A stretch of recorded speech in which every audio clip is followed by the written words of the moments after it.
Ja se bavim tkanjem na tkalačkom stanu, znači tkanjem na tradicijski način kako se nekad radilo. Želja mi je bila uvijek nešto raditi kod kuće, a da mi to bude zadovoljstvo i da mi donese nekakvi dodatni prihod. I ispalo je tako silom prilike da je to tkanje. Sreća je bila da još uvijek je bilo gospođa jedna starija koja mi je prenesla to svoje znanje i koje sam ja strpljivo učila, ponavljala da bi danas mogla samostalno snovati i postaviti platno na tkalački stan. Počela sam ovo raditi prije nekih 16 godina. Od tada do danas zainteresiranih je bilo dosta, recimo, ali nažalost niko nije nastavio raditi ovo što ja radim, jer kraj toga treba sjediti, kraj toga treba provesti sate, noćne sate, jer preko dana nemam vremena.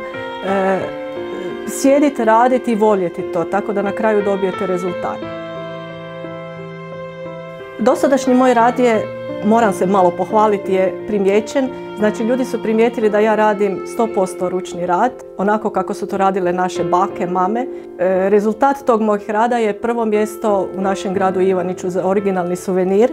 Isto tako, naredne godine već drugo mjesto na natječaju Zagrebačke županije za isto tako originalni suvenir Volim Hrvatsku.